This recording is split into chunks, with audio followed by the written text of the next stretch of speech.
Thank you. I feel that coming here, I've gotten the opportunity to listen to so many great speakers and to understand so much more about the problems that are facing Boston and about pirate politics. It has just been really fascinating. So, my name is Alex Marthews. I'm the president of Digital Fourth, and I am the guy who is keeping you in between you and your dinner. So, I'm sorry about that. I do promise that I will finish on time, and you're welcome to heckle and shout, but only after 6 p.m. And that will keep me in discipline. Yeah, I know it's not long. I'll be doing my best. Okay? I'll be speaking on how we will prevent the coming surveillance dystopia. And dystopia is not a word that people use every day. So I figured that I would start with an illustration, which is of fusion centers. Fusion centers are centers that collect intelligence that were set up after 9/11 in order to provide joined up, coordinated intelligence. Because nothing is more intelligent than government. We know that. They draw information from law enforcement, from intelligence agencies, and from the public internet to create profiles of activists and persons of interest in general. These profiles are called suspicious activity reports. They're not generally available to the public, but as it would happen, the report of one local activist did happen to fall into my hands. Hey? Oh my gosh. Yeah, I know. I suck at PowerPoint, what can I say? So, one way that these suspicious activity reports start is from Google searches. There are lists of target searches, search terms that can flag your communications, and as it happens, 3 of these search terms that can be flagged are hacker and pirates and social media, and ain't it lucky that we're in a room of people who are interested in none of those things. They can use data from searching your Google contacts, and this is just a small sample of the people who are in my Google contacts. I happen to have over 1,000 of them, of people who are very interesting in all sorts of ways. But for some reason, somebody looking at my Google contacts might feel that a couple of red flags might be raised. The Pakistani is dead. Sorry? The Pakistani is dead. You know, I'm hoping he's still alive, but somebody working in the security industry in Pakistan has a lower life expectancy than other people. So they'll be able to find out, say from my LinkedIn profile, that I interned with EFF in 2000-2001. Thank you, Bill, for wearing an EFF t-shirt. I do appreciate it. Woo! I ran non-profits for 10 years. I did things like affordable housing and helping girls getting educated in East Africa, scandalous things. And I am, in fact, not purely an American citizen. I am also the citizen of another country, the United Kingdom. And it says traitor there, but I think that's harsh. You know, they're just tarring a lot of people with that brush these days. Edward Snowden. So I founded Digital Fourth in 2012. We focus on surveillance issues, particularly in Massachusetts. And a search of my email headers would make it pretty clear that I was engaging in a conspiracy to subvert the surveillance state, or as it might have been known in happier times, legal First Amendment protected activity. And hey, that's not fair. Come on. Living in Belmont does not make you. I know people in Belmont who are really interesting. Mitt Romney, for one. Look, that is entirely beside the point. So, conclusion, well, they are right about the British accent. It is very convincing. I use it all the time. But I'm not sure about the rest of it. So, fusion centers. There are 77 of them across the country now. They are mostly state-funded, though they have some federal funding.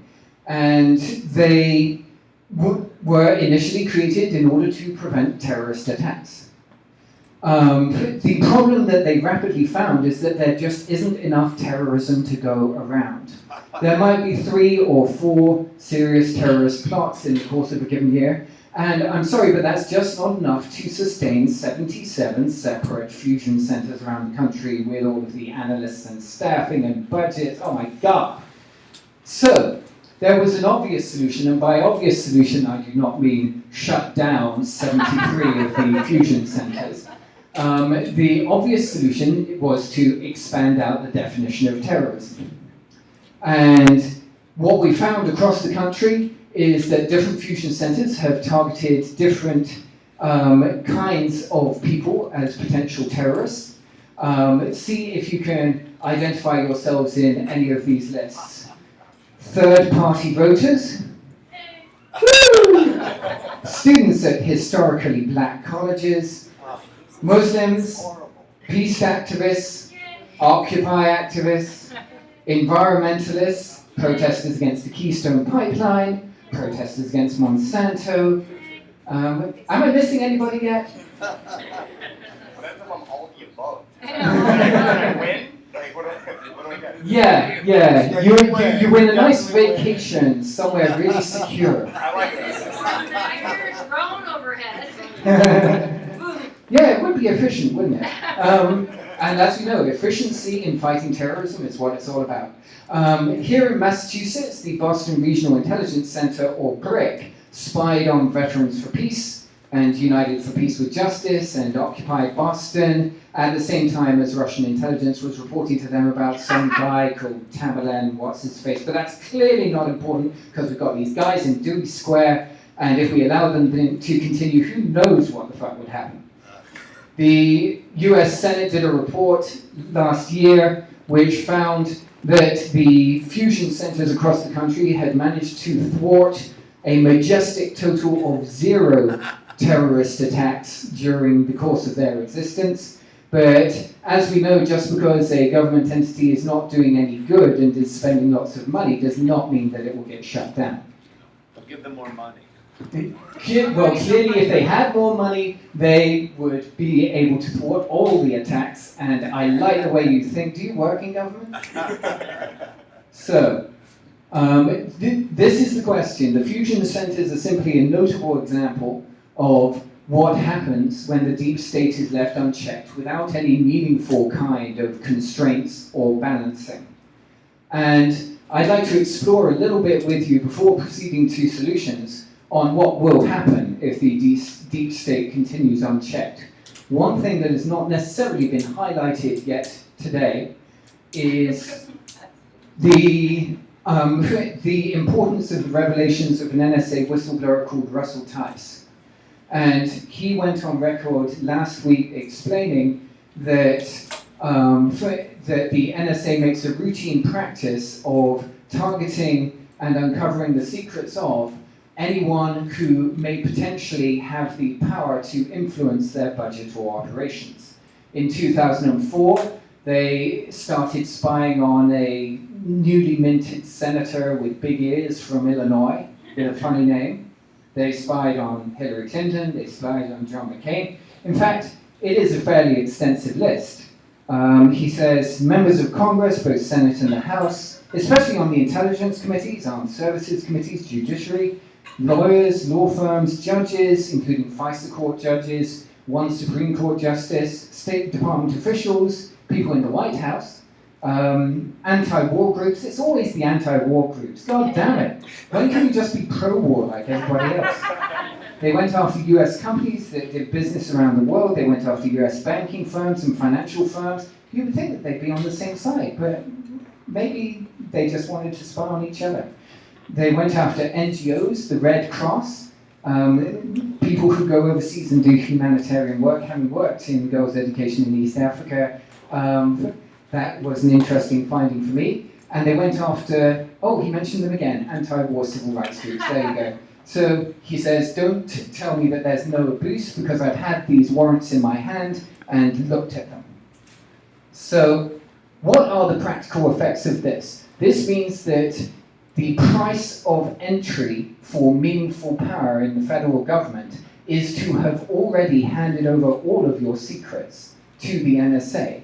And the power for blackmail that offers is enormous. It's not exactly a surprise that if you have a candidate that starts off talking a good game, for example, on surveillance and how it's out of control, then that candidate might end up being an aggressive defender of the NSA and all its works. Everybody has something to hide. It's not as if they haven't been doing this for a while. They tried to discredit Martin Luther King because of conducting affairs. There are all sorts of history behind this. So we should be aware that our political leadership is fatally compromised on this issue, and it's very difficult to see how a change of person on the throne is going to cause meaningful change, no matter what they say during campaigns. Next thing that they do, use compliant journalists to discredit dissenting voices. These are absolutely 100% genuine headlines. And this is what you get when you can dig into somebody's social media past. So Edward Snowden is now a 30-year-old and a former NSA sysadmin. But when he was 17 years old, he was posting some mad shit to Facebook. And like many 17-year-olds, he likes to talk about the sexual marathons that he had, plus donuts, it appears. And this obviously completely discredits anything he may have to say about the NSA. Glenn Greenwald was once lawyer sued, well, he was once a lawyer who was sued, because of involvement in a dispute that involved a porn business. And the article scandalously went on to say he and his partner had a dispute with his homeowners association over the size of his dog. And in case you were not aware of it, he is a GAY. So, yeah, go on. No, okay. But the point here is that they really will stoop very, very low. And there's nothing that anyone really can do to stop them from doing that.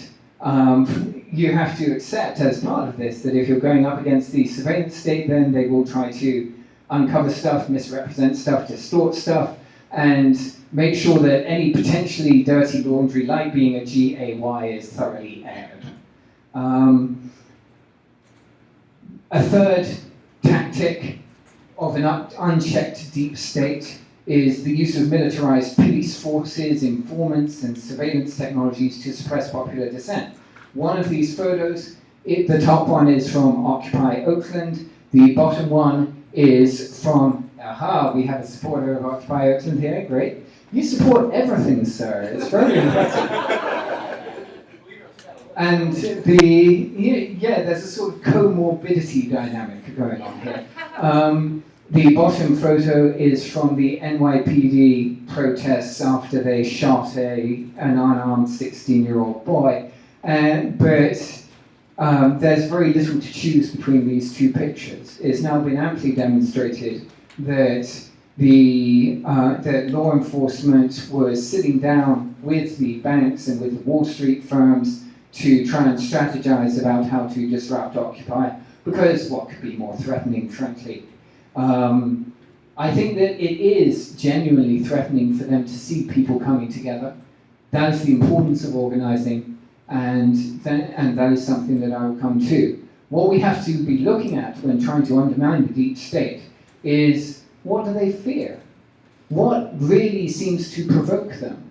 And we can take our cues from that in terms of what we need to be doing.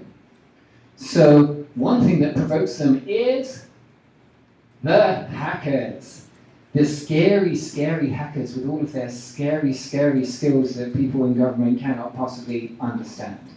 I'm not going to go into huge detail about this particular case, but in the HB Gary hack and the Stratfor hack that succeeded it, an anonymous group was able to liberate, let's say, 75,000 internal documents from a shadowy federal defense contractor. And then journalists were able to start looking at those documents and tracing out the very disturbing links between those contractors and the Department of Justice, and how they were going about suppressing dissent, discrediting people like Glenn Greenwald, and trying to fend off popular support for WikiLeaks as much as they possibly could. It was important for the public to know this. The documents that were released were only partially analysed when the main journalist who was running the operation, Barrett Brown, was arrested and is now facing 100 years in federal charges. We have somebody here who is from the Free Barrett Brown campaign, Kevin, in the back. And I highly recommend that you look up Barrett Brown and find out more about his case, because it is really a spectacular instance of abuse of power on the part of the deep state. This brings us to the topic of the non-compliant journalists who are not writing the headlines that go, Alex Marthews caught in gay dog drug fling sting. Yes, which I completely and 100% deny for the record. What we find is that if you are the type of journalist who is actually a journalist and wants to find stuff out and make things better, it is increasingly the case that you have to accept significant damage to your career. You have people like Ashley Bamfield, top right, who spoke out against the Iraq war and has been, instead of being on a major news network, has been working for Court TV ever since. You have John Pilger, who actually emigrated in order to find a freer political climate. Glenn Greenwald, Julian Assange, I don't think there's anyone here who doesn't know how important they are. Amy Goodman is constantly denigrated as a minor and unimportant political voice, and she's definitely not pulling down the 7 figures of a major news anchor. And we have Barrett Brown here in the bottom right. These people are important. We have to defend them. We have to make sure that the rhetoric about them being traitors simply because they have embarrassed our government does not become the dominant rhetoric, and there is a great deal that we can do to help them. The last category of people who really strike terror into the deep state are whistleblowers such as Bradley Manning, though there are many others. And I think that the reason for the fear of the deep state about whistleblowers and about these other categories of people is that it's inherently an asymmetric threat. The defense industries can deal with a symmetric threat of a military that tries to come against them guns blazing. They know how to deal with that. They have war games for that, and they've been exercising on that for years. What they can't deal with is some guy who's a private in the army and who has been given access to a bunch of confidential cables and decides that it's in the public's interest to know about some of the shit that's been happening. It's not easy for them to deal with a single person like Edward Snowden, recently hired by Booz Allen and Hamilton, finds himself in a sysadmin position, which means he has to have the credentials for access to the entire system, and who finds a few documents that really the public ought to know about. They don't know how to deal with this. It scares them, and they don't know how to secure their system against it. In fact, the internal mechanics of the system make it harder and harder for them to be able to fight against this, as they would term it, internal threat, though by God they are trying. And I will get to that in a little bit. So what, therefore, can we who are not necessarily whistleblowers ourselves or muckraking journalists ourselves, what can we do to try and challenge the deep state? The first thing is that, especially given the revelations in June, there is good news. And isn't that a comfort? There is a recommendation that I have heard for one tactic to resist the deep state. Let's see, hold on. Let's see if I can bring up the volume on this. The government has been actively collecting an unprecedented amount of information on that small, select group of us who either make phone calls or use the internet. I've got to say, I bet the Amish are feeling pretty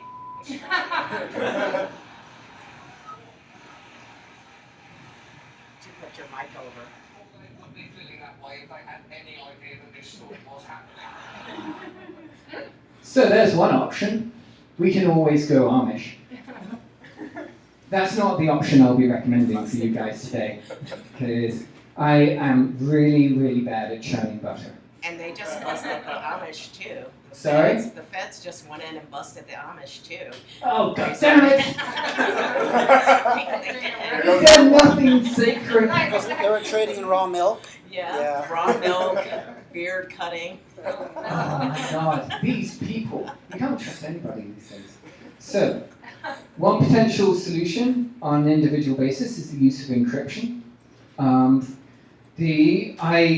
I classify myself as being a tepid enthusiast for encryption because it is an important tool, but its usefulness depends, in a sense, on it being hard to use and hard to break. If it is hard to use, it is difficult for it to be broadly adopted. What its importance lies less in the safeguarding of your individual communications and more in the fact that it generally makes it harder for the NSA's programs to operate. If a higher proportion of the information that they are looking for happens to be encrypted, then that will suck up resources from the system. So it is something that I do encourage people to do because there are free tools out there. There are free encrypted browsers like Tor. There are encrypted chat clients. There are encrypted email servers, and none of them is perfect, but all of them can provide a measure of additional security. We've had an entire panel on the subject of organizing, and it was so brilliant that there is relatively little to add to it. But what I do want to say there is that not all organizing is equally intimidating to the deep state. And where they particularly seem to start intervening is where organizing produces street protests that are genuinely cross-class, cross-race, and cross-political persuasion. Because it's easy to channel resistance when it is focused on getting one particular party's candidates into office. It is easy to channel it when we're still separating ourselves according to our ideas of who is worthy and who is not. The entirety of the media and a great deal of our education is structured towards enabling us to make these kinds of distinctions between kinds of people who are worthy and who are unworthy. Oh, I'm an okay person because I'm not an illegal immigrant. I'm an okay person because I'm not a person of color. I'm an okay person because I went to college and another person didn't. The great thing about getting out on the streets is not necessarily the number of people who show, it's the usefulness within yourself of knowing that there are other people who feel like you do, who think that things are important, and who don't necessarily look like you or come from the same background as you, but for whom it is still important. And it can be surprising. I mean, of all people, why should a person born in Britain be concerned about surveillance? We've had it up the wazoo for so long. But then, many of the founders were born in Britain, is my usual excuse. Like Thomas Paine, who is my favorite, and who was also apparently a pirate for a year. I don't know whether anybody knew that here. Legislative advocacy. And I purposely use an idealized picture here. This is Norman Rockwell's picture of the First Amendment. And it is beautiful. It doesn't always work as beautifully as this, but working within legislative processes is important and useful. we can say, look, the NSA is a rogue agency, the surveillance state is completely rogue and cares nothing for the law. And that can be, in some senses, true. But it is still useful to have laws and have enforcement such that if they are going to mount illegal spying campaigns, somebody is going to be punished. And by somebody being punished, I don't mean the subjects of the surveillance, I mean the people who are actually doing it, just in case there was any confusion on this point.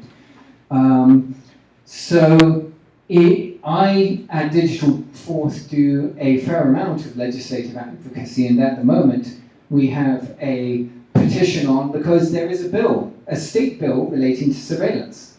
It deals with a proposal by the Attorney General to vastly expand electronic surveillance in this state, because now is the perfect time for them to join the party.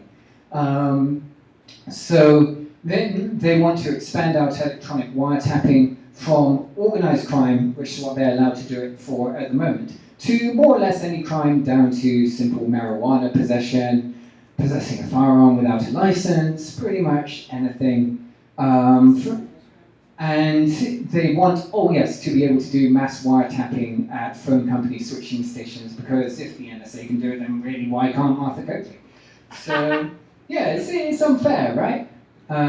So this is meaningful. It's not going to necessarily constrain the NSA, but it is going to constrain the DA's offices and the AG's office in what they can and cannot do. And I think that does mean something. I think that Rich O'Coin earlier had a point, that you can always have a greater impact on the local level than you can on the national level, and so that is what we're focusing on. The last major point I want to make, yes, there is an end coming and then you'll get your food. But that is not actually the major point. Just kidding. Thank you, Jay. The seeds of the destruction of the surveillance state are embodied in digitization. Digitization has made mass surveillance possible on a scale that we've never seen before, but it also makes it a long-term unstable system.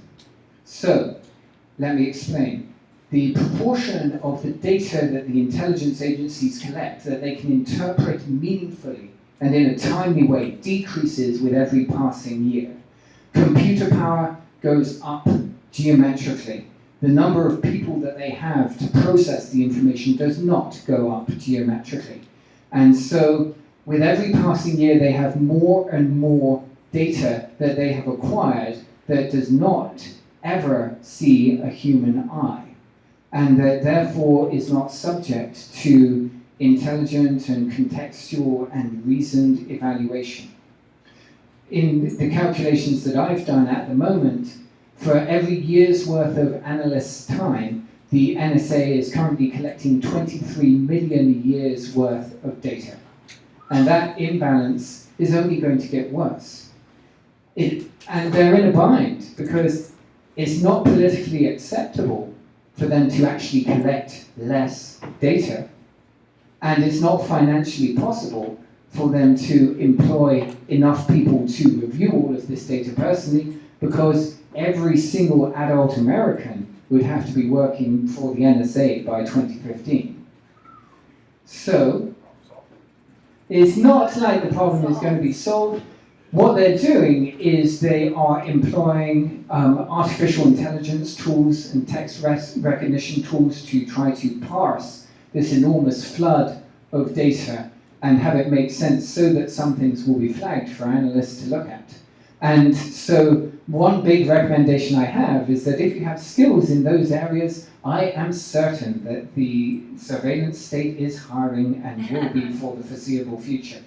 But it's not going to be enough because the scale of the data is so vast. I alluded a little bit in my earlier talk to the porous nature of the classification system.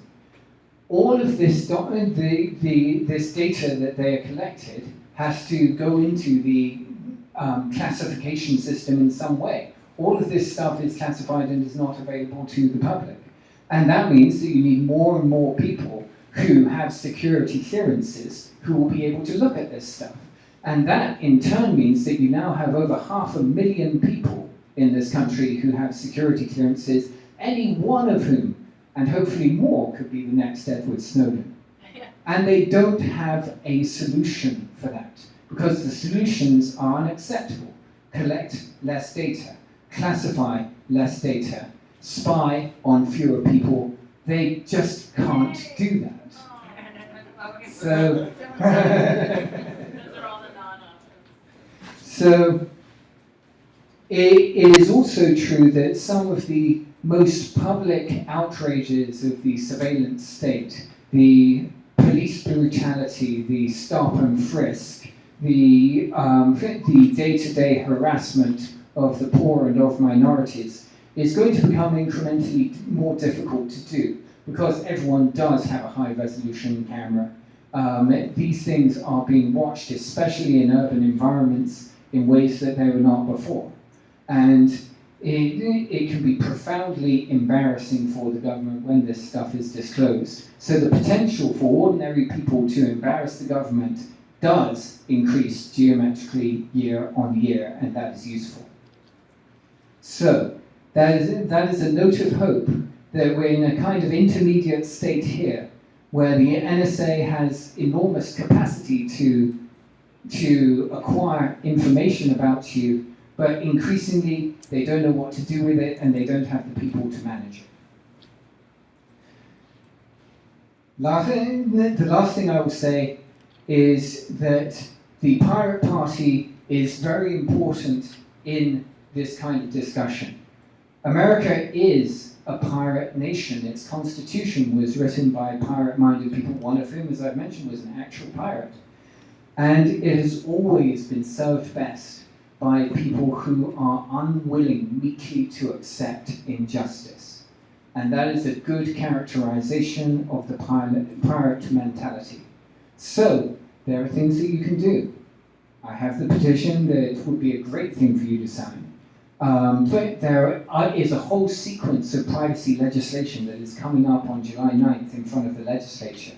If you have expertise on drones, on surveillance matters, on warrants, on how wiretaps work, then if you are a tech person and you're concerned about the effect on employment in the state, the legislature has said to us that they want to be hearing from more people about this. They don't want to just be hearing from the ACLU, because, as somebody said to me, those guys are always here. My God, they're here on every issue. We want to hear from some tech people. I think that we can arrange that. Nationally, there are a bunch of laws that make the situation worse. There's the Computer Fraud and Abuse Act that Aaron Swartz was charged under. There is the Electronic Communications Privacy Act that suggests that if your email is over 180 days old in your system, then the government doesn't need a warrant to read it. And it suggests that because it was passed in 1986, at which point no computer had the capacity to hold 180 days worth of email. There is repealing the Patriot Act, and in a broad sense, a restoration of the Fourth Amendment, which is something I care deeply about. Because the Fourth Amendment, though they will deny it to the hilt, says that no warrants shall issue except upon probable cause. And those are the most damaging possible words to the surveillance state. We are coming out as part of the Restore the Fourth protests on Independence Day. We'll be at the Old State House in the morning to hear the reading of the Declaration and to pass out Fourth Amendment related materials. And so if you're interested, I'll see you there. But otherwise, I am open for questions. Yes? I haven't heard anywhere today, but we realize I'm a 9/11 truther type. So that whether you're talking about any of the many false flag things that have been done to us, whether it's 9/11, the fiasco of Boston Marathon was totally engineered. Sandy Hook was engineered with some of the same people, in fact, exactly the same people showing up in police uniforms there, all starched and dressed so well, or just fresh new out of the box, with the same people who are here wearing the dull symbol on the cap, the unarmed but crowd controlled Gestapo types, wearing real backpacks. The time the bomb was in, not the gray backpacks that the bomb was supposed to be, black backpack. Does it make any sense to show up at this thing at the State House and try to stick them with any kind of truth about all the stuff that's been done that's terrorist activity that is state-sponsored terrorism? Or is that counterproductive? So, Plenty of stuff out there.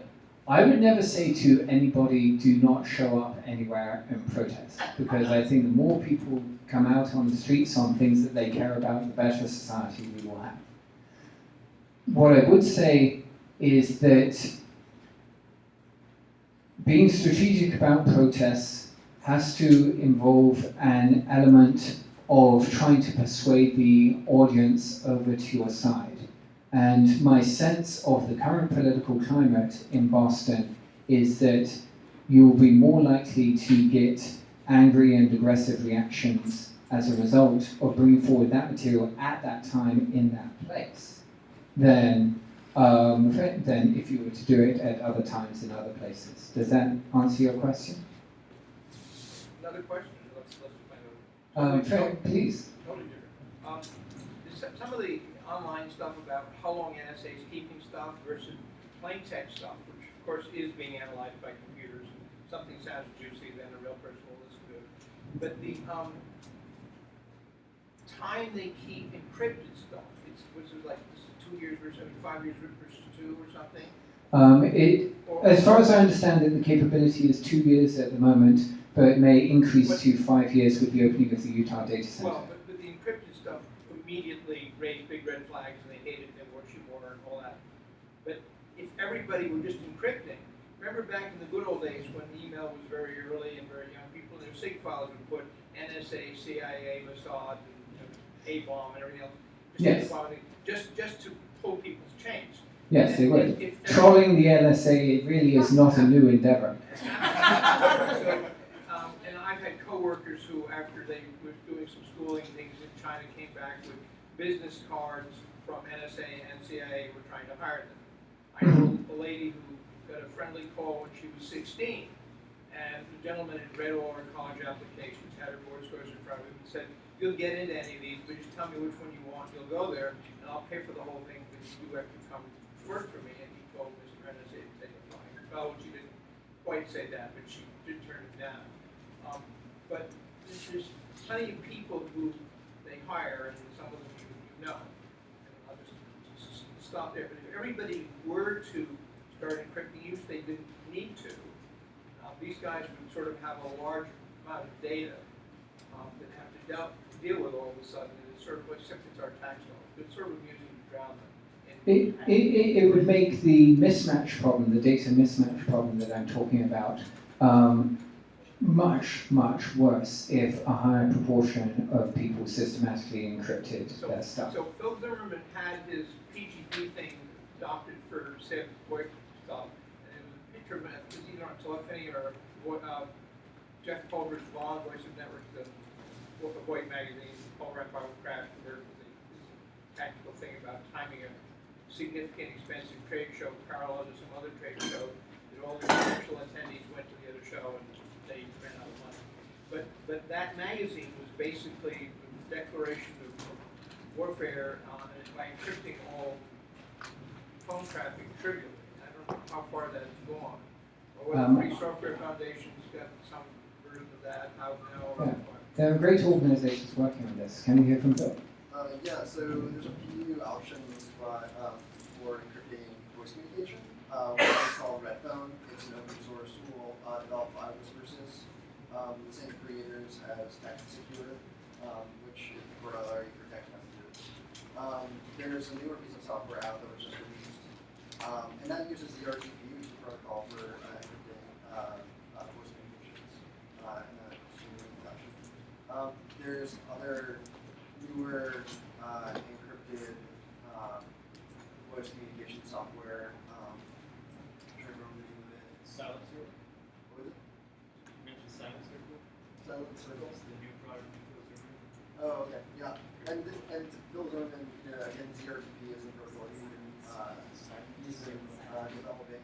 A lot of the thing is that they're closed source, which is bad because when you want strong encryption, you want everyone to be looking at it and line by line, and a lot of the open source community auditing it, and strong cryptographers looking at the math, making sure that it's strong. So open source solutions are the way to go in that respect. Okay, Steve. So Alex, you mentioned something about on the 9th, some legislature being brought up and the state having an interest in techie types coming to testify. Yes. Can you tell me more about this? Of course.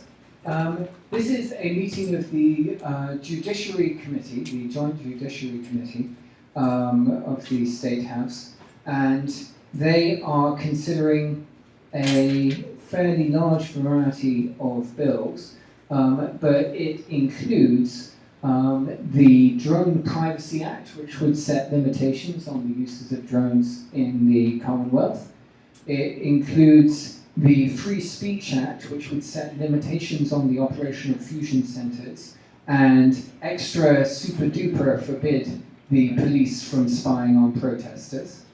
It includes a bill that would restrict the use of administrative subpoenas, which are used in situations where warrants really should be used to obtain people's personal data, and administrative subpoenas are widely abused. And it includes the Electronic Privacy Act, which would explicitly say that electronic communications require a warrant, including cell phone communications in the Commonwealth. So these are really valuable pieces of legislation that I would like to see pass, and I would like to see the proposed expansion of electronic wiretapping shot down in huge, fiery, embarrassing flames.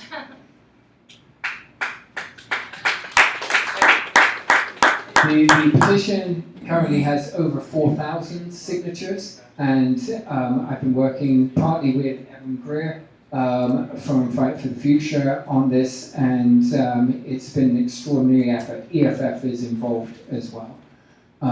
So this shows that this isn't simply about going and standing outside the NSA Utah data center with a sign and saying, hey guys, really, stop what you're doing, because we disagree with it. There are things that are smaller scale but that are strategic and that can have a real effect. Is the July 9th bill the same one that this petition is about? Yes. Yes. It's the same thing, and everything is coming up at one time before the Judiciary Committee, and they will decide what to report out to the full legislature. Evan. You said that heckling could start after 6 o'clock. So. It absolutely can. Have at me.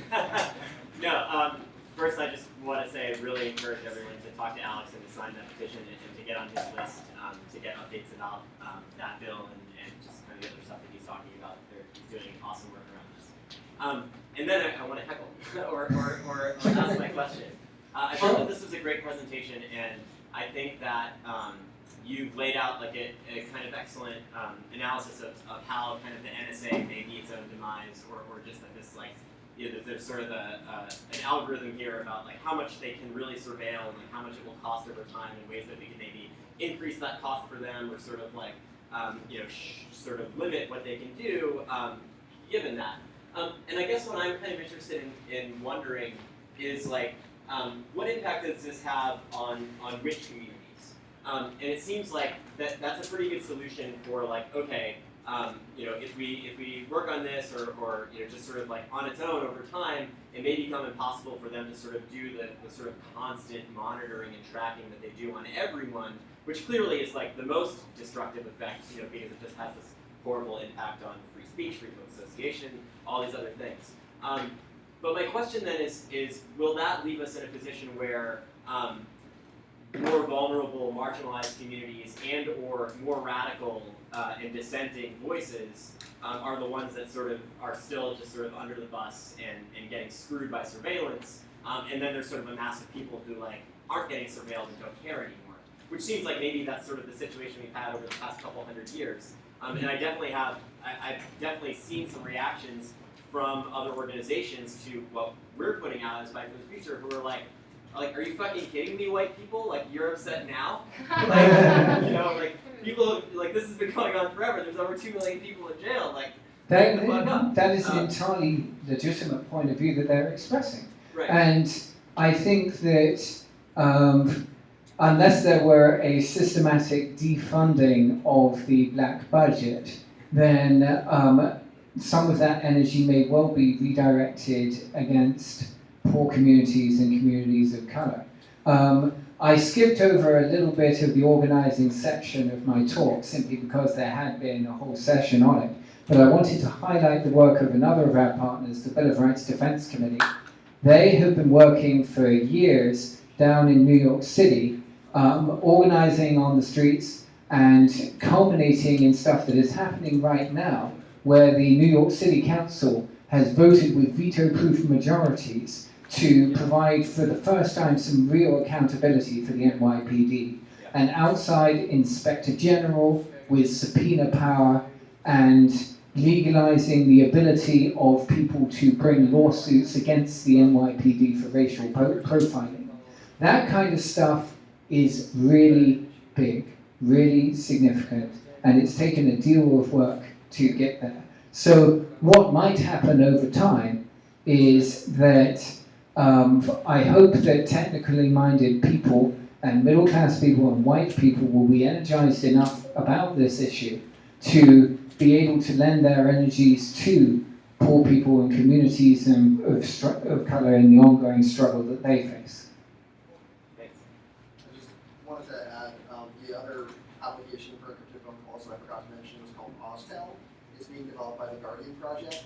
They create a lot of great software, including the Android version of the Tor browser bundle, which is called Orbot. Right. Would you mind doing a guest column on my blog on encryption product software recommendation? This is warrantless.org, we cover surveillance stuff. But I think it would be very helpful for more people to know about these options. Yes, Evan. And relatedly, I'd love to hear, I know we're out of time, but I'd love to hear if you have any thoughts about, about that, about how, and related to my previous question about how can we make things like encryption just sort of more universal, more accessible to a wide range of people, not just people who aren't as technical, but also just sort of making it something that people see as being maybe integral to their community or being like important for like their identity as someone that could be targeted by the government. I sense that Steve has much to say on that subject. Well, I understand what, I think I have a good understanding of what at least one of the obstacles is. I don't necessarily have a solution to it. Encryption, or security in general, it's a trade, you're making a trade-off. You're saying, I'm going to inconvenience myself a little because that inconvenience is making me safer in some way. You take a minute or two to lock your car up, when you get out of it, as opposed to leaving the doors open. And you take a minute or two, you take a few seconds to unlock it. So that's a little inconvenient. With encryption, with mail encryption, there's a little bit of a learning curve, but it's one of these things where once you get it set up and working, it just sort of does its thing. The trick is to, I think it's finding a good argument to convince people that it's worth a little inconvenience. Is there a date for the next crypto party where people can learn about this stuff? No, but we should work on that. Yes, I think that would be great. I think 2 more questions. So, at Occupy Boston, the Occupy Boston Information Technology, there were people who wanted to get involved with encrypting email communications within the group.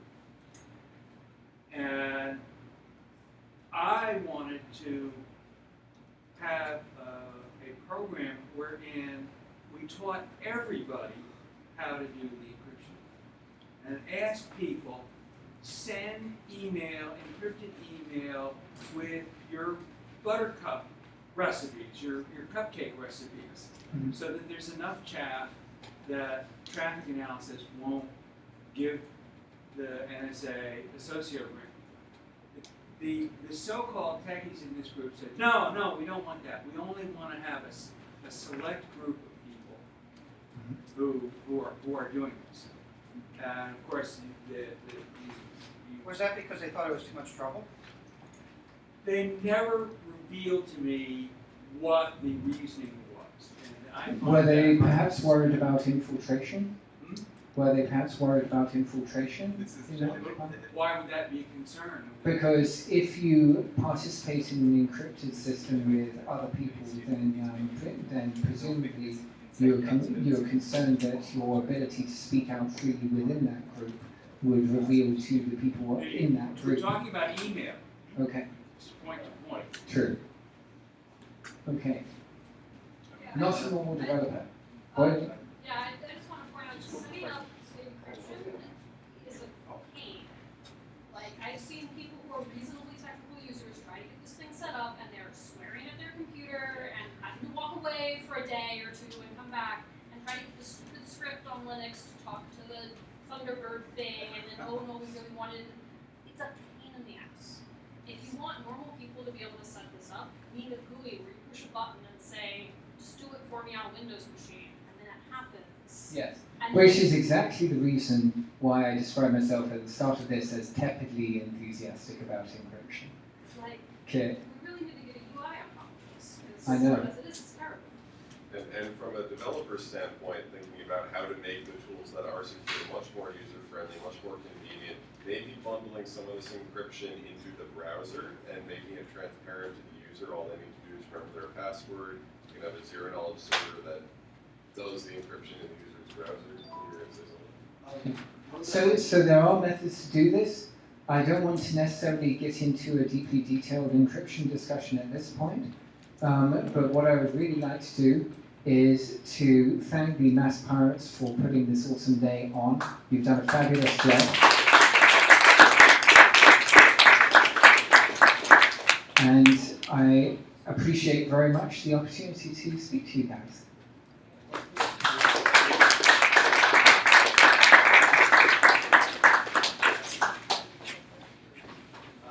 But wait, there's more. We always do this. Okay, so, thank you all again for coming, and thank you especially everyone who helped make this possible. We have stacks of these flyers. If you would like to go and take them and drop them off at your friendly neighborhood laundromat, Newbury Comics, wherever you think people might be interested, that would be great. We have 2,000 of them, not all of which will we need for Freedom Rally, which, by the way, we're looking for people to help sailor our table.